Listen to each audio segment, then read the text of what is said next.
Hello and welcome to another episode of the Spotlight Sessions. My name is Ilan Fisher. I am the host, and today I'm really excited to get going with our conversation with Doug Bergman, who is the CEO of United Cerebral Palsy, Sacramento and Northern California branch. How's it going, Doug? Very good. Very good day today. Yeah, it's lovely. I'm excited Yes. to get our conversation going. So, Doug, Likewise. before we kind of jump into the questions, do you want to tell us a little bit about yourself, your personal and professional background? Yeah, I have a family member who has multiple sclerosis. Been 47 years old now, my brother. And so I've kind of seen the struggles with him in his life, him and his wife and his family, trying to raise an individual with a developmental disability. And so that's always stuck with me.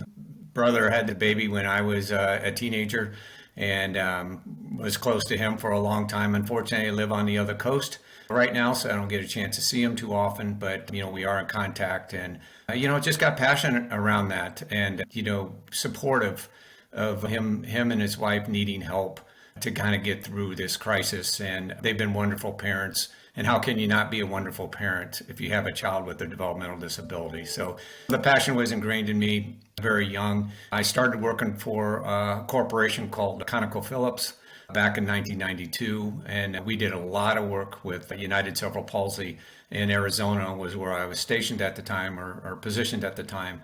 And that has just continued to me, to escalate what I need to do as an individual and try to influence other people to do the right things as well too. And that led me to move into Sacramento, where I sat on the board of directors for 9 years while working for ConocoPhillips, and then the CEO position opened up here in Sacramento for United Cerebral Palsy, and I jumped on that opportunity, and now I've been with them for 15 years. Wow, amazing tying of the personal and professional side of things. So, Doug, can you explain a little bit about what United Cerebral Palsy is doing and what is their mission? Yeah, so quite a bit. That's what we're doing. So we really focus on client and families. That's our main goal. We try to continue to provide relative services to individuals. And right now, we started back in 1955. 100% of our clients had cerebral palsy. Jumping ahead to 2021, it's only about 8% of our total clients.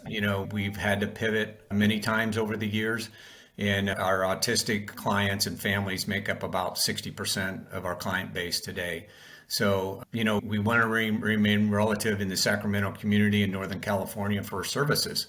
And we can't be a one-stop shop. We've got to offer programs and services that the community needs. And that's why we, continue to look at other ways to service individuals with developmental disabilities and not just folks with cerebral palsy. The folks with cerebral palsy and all the other developmental disabilities we work with are so important to us as well. And we take great care of everybody that comes into UCP for services. And you mentioned the services that UCP offers. What are examples of some of the services for different people with disabilities? Yeah, so we have 3 or 4 divisions here in Sacramento. So one of our biggest division is our respite services. So Ian, if you had a family member with a developmental disability and they needed some care, UCP would come into your home and provide a respite or a break for you and your family. You then could go out with your significant other and go to a movie, have a date. We even a couple years ago gave a respite service to a family who had not been on vacation for 18 years. And they took a cruise. And so we came in and out of their families. We did it in different shifts. But we watched their child who had a pretty severe developmental disability, the reason why they couldn't get away, for 10 days. And, they had the trip of their life, and what a break for them. So that was one big thing we do is our respite family services. We also have a day program divisions where we have folks coming in and out of a building, every day for classroom style teaching. And those are all kinds of different programs we offer at that level. We have a large transportation department. We have 60 buses in a fleet, that transport to and from program services out to the community. And then we have an independent living program where we teach people to live independently. We'll come into an apartment or house and help them, teach them life skills of cooking, managing money, relationships. So we're pretty diverse in what we do here in the Sacramento area. Wow, that's a phenomenal amount and level and depth of services that you're providing. So that's really incredible. In regards, kind of, that's more on the macro, but in the micro of your role as CEO, what does your day to day look like in kind of achieving your mission of providing services for the community? Yeah, great question. Strategic planning is key to us. We talk about it, I don't want to say every day, but it feels like we have conversations about our plan every day, even though, we're not necessarily digging into the plan. But we are focused as an organization, and it's important that, UCP is run as a business at the end of the day. I mean, we've got to continue to grow and be sustainable. And, without have some kind of a goal, a 3 to 5 year goals out there or some plans, I think we'd be going in many, many different directions than what we are going today. We do a lot today, but we are focused, and, we go through a plan, do, study, act process, when it comes to working on particular strategic plans. And sometimes the plans get written down and sometimes they get put on hold. It just depends on where we are and what needs to be done at the day. But so day to day, it's working a lot with my direct staff, and I have 4 people that report directly to me. And, we talk, we communicate. It's very important. The communication's a key thread Absolutely. in any organization. And if we're not talking about the needs in the communities and our engagement in the community, then we're missing what we should be doing. So, UCP is well respected in Sacramento because of the work we've done, over the last, 15 years. And, we're going to stay focused on the needs of the community. I love what you said also about kind of running it like a business and thinking with that business mindset and continuously growing as well. That's something that's also really important when you're merging operations with social impact. So you've described a lot of what you're doing and a lot of also your personal history. But what's an achievement that you're most proud of? I think the biggest thing is the company culture. I think when I came in 15 years ago, there was just organization. People were you kind of the saying, we all have different ideas when we get in a boat, but the boat's going the same direction.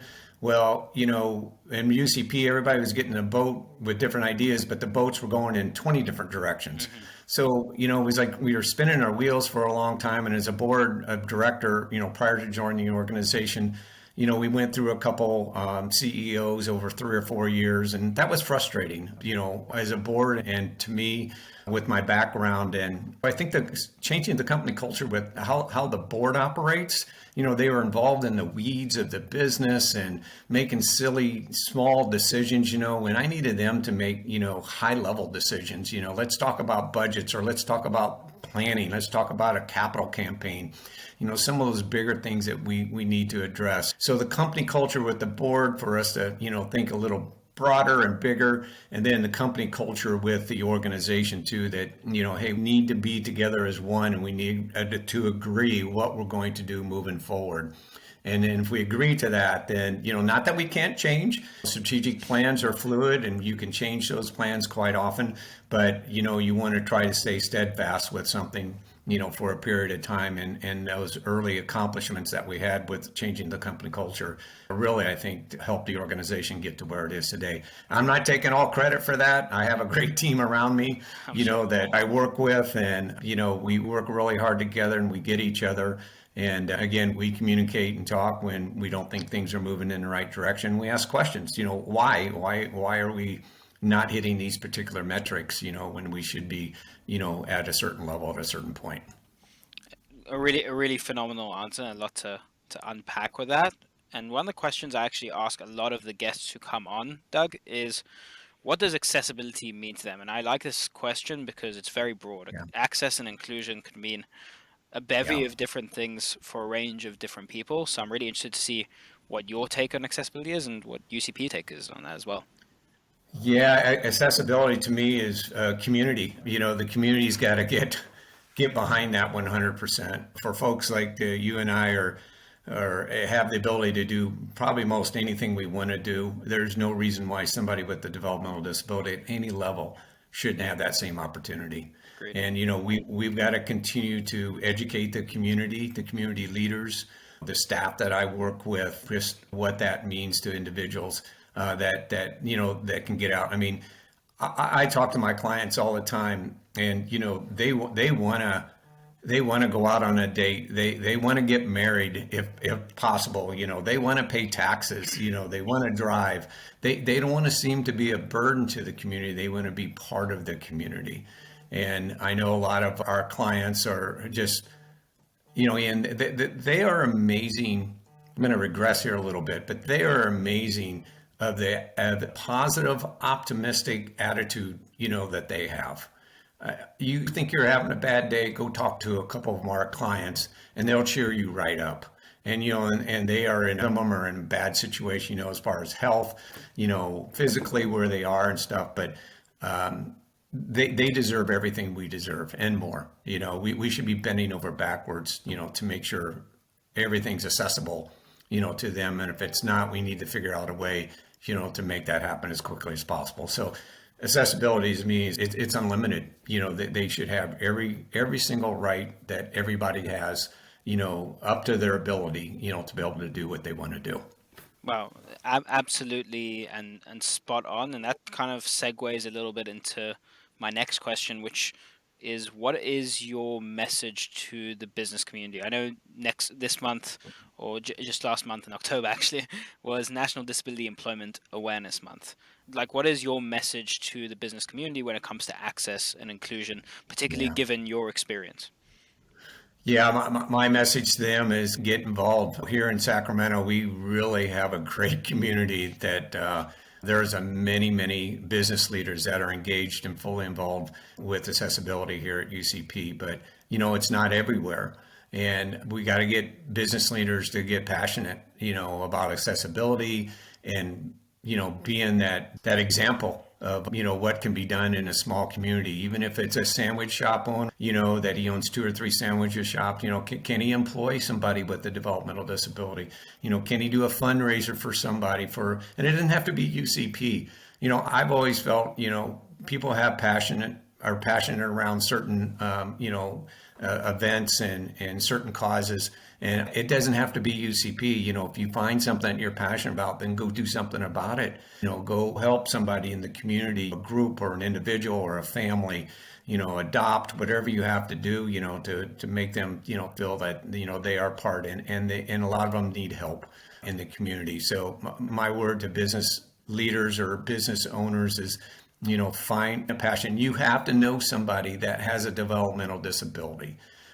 For you to say, hey, I don't know anybody who has a developmental disability, I just have to call them out on that, because somebody who's autistic or has cerebral palsy or, some other developmental disability that, they could use Down syndrome that, they can identify with and be part of the solution. Amazing answer. And if I could take away kind of like and summarize that, it's 2 things. It's 1, get to know your community, get to know the people around you, and 2, it's be passionate. Again, finding Yes. ways that we can be passionate as a business community and within a nonprofit community means that we need to be more united. And I'll end really with that, Doug. Thank you so much for giving time throughout your day. You're doing a fortune for people with disabilities and for the community. So I want to thank you for being on the show, and I look forward to our next Welcome. conversation. Yeah. Thank you for having me. Cheers.